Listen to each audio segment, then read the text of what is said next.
In the module lecture, I proposed a research question at the end. It's a practice problem. We walked through the answers already there, but I just wanted to show you how you could quickly and easily compute the t-score, which is one of the steps of that problem, using Excel. So remember that in this scenario, a researcher wants to know whether moving from home to home as a child impacts well-being as an adult.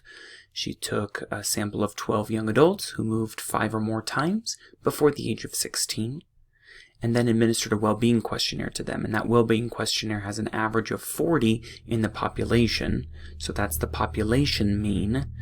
And then she took those 12 people, administered the survey, and here are the scores of those 12 young adults on that well-being questionnaire.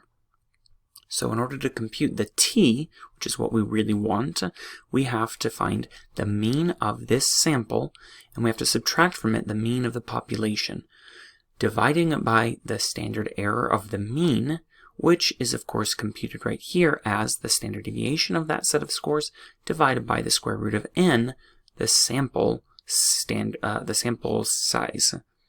So let's get started. The standard deviation of this sample is best computed by using Excel to write equals the standard deviation, STDEV, standard deviation of those 12 scores.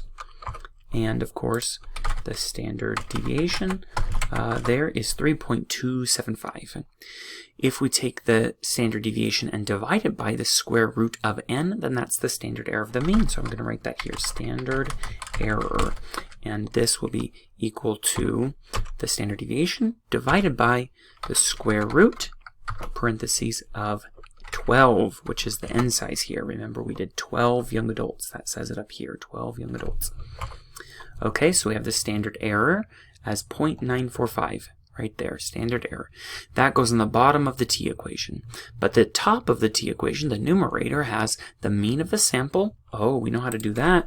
It's equal to the average of these 12 scores. That's 37. I'm going to write that here, the mean.